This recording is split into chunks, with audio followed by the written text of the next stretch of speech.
Hello hi नमस्कार, मेरा नाम है प्रिया और आज हम मिलने आ गए हैं जाने माने ऑन्कोलॉजिस्ट डॉक्टर सुरेंद्र दबास से।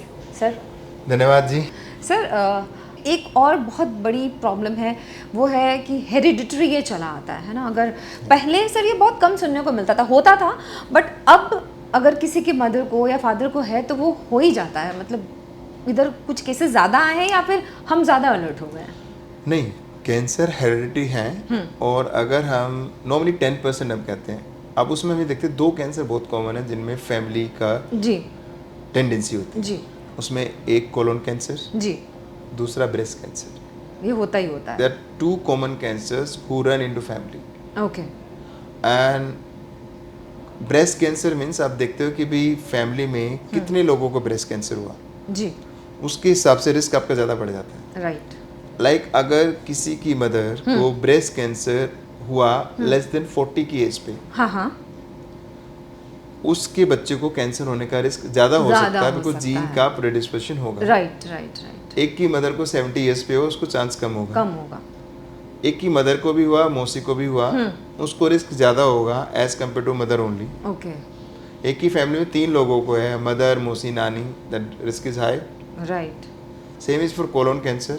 When family has 1 or 2 members or 3 members, then next member can have high incidence of colon cancer. तो ऐसे में इन लोगों की एक कहते हैं screening, these are high risk people. They should be screened more intensively as compared to normal people. Okay. तो like 10 साल पे भी हम स्क्रीनिंग शुरू कर देते हैं।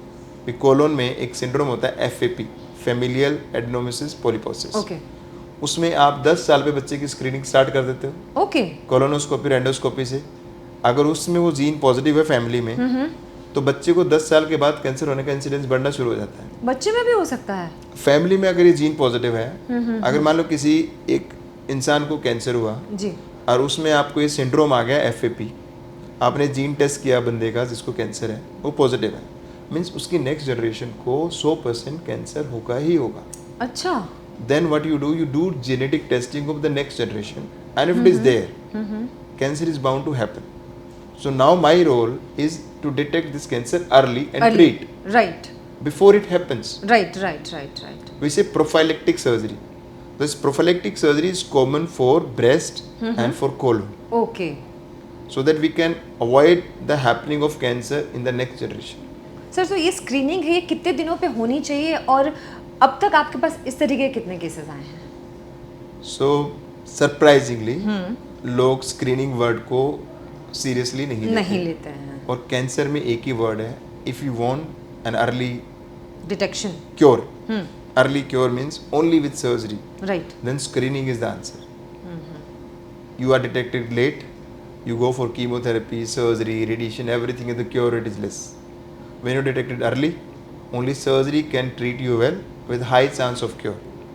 तो स्क्रीनिंग वर्ड है कि भी आप एक नॉर्मल स्क्रीनिंग, एक हायर स्क्रीनिंग, लोगों को पता होना चाहिए, लोगों की रेगुलर टेस्टिंग होनी चाहिए, लोग फोकस हों उस चीज़ पे कि भी जैसे आप एक गाड़ी खरीदते हो, नहीं, आप उस गाड़ी की सर्विस लिखी है 5000 किलोमीटर्स पे है, 1000 पे, 10,000 पे आप कराते हो, पर अपने शरीर की सर्विस कोई नहीं कराता। कोई नहीं कराता, जब तक कोई प्रॉब्लम ना हो हम एक्चुअली डॉक्टर के पास जाते ही नहीं हैं। तो उस सर्विस का स्क्रीनिंग नाम है कि once you are at this age आपकी ये टेस्ट होने ज़रूरी है।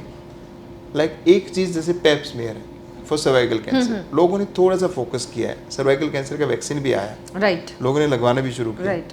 तो पेप स्मीयर हम कहते हैं 21 साल पे शुरू होना चाहिए, but I will tell you 95% females 21 साल पे नहीं जाती हैं, बिल्कुल नहीं जाती हैं, सच, बिल्कुल। 5% भी मैं ज़्यादा बोल रहा हूँ कि वो स्क्रीनिंग कराती हैं। 21 साल के बाद वो 3 साल बाद फिर होना चाहिए, फिर 3 साल बाद होना चाहिए, but I think people are not getting it done. Right. अगर हम ये स्क्रीनिंग शुरू करा दें तो हम कहते हैं 80% ऑफ कैंसर्स को हम अर्ली डिटेक्ट कर सकते हैं, और जो कैंसर पे फाइनेंशियल बर्डन है ना एक देश का या किसी का भी, वो कम किया जा सकता है। बिल्कुल सही बात है। सर आपके पास स्क्रीनिंग के लिए कितने लोग आते होंगे? मैं सर्जन हूँ जी। सर्जन में भी अलग अलग फील्ड होते हैं जी, अलग अलग टेक्नोलॉजी है। I am a trainer of robotic surgery, और I started my robotic surgery way back in 2012. I was trained in US, came back here. I came back very fast after being trained. And मुझे 3 साल लगे अपने आप को एक active surgeon बनाने में. एक्टिव अच्छा. Surgeon means I was doing good numbers. जब अच्छे नंबर करते हो तो फिर आप ट्रेनर बन जाते हो. ट्रेनर बन जाते हो, राइट. तो पिछले 8 साल से मैं ट्रेनर हूँ. और any hospital you will name, either it is Mumbai और it is Ahmedabad, Bangalore, AIIMS Jodhpur, AIIMS Rishikesh, you name any hospital, I have trained people in robotic surgery. And more than 150 surgeons I have trained in robotic surgery across the country. And मेरे पास जो लोग training के लिए आते हैं, तो my center, this place, is an case observation center. Means लोग यहाँ केस देखने आते हैं कि रोबोटिक सर्जरी होती होती कैसे. कैसे. Then I do live surgeries in all conferences to show them how we do that. Right. What are the advantages of doing robotic surgery? तो एक in-house training is maybe around 200 people. Outside training is when I'm going to their hospital and training them in more than 150. And in my team there are 50 surgeons who are well trained in robotic surgery. So there are good numbers of surgeons I've trained in robotic surgery. Thank you, sir. Thank you so much for your time.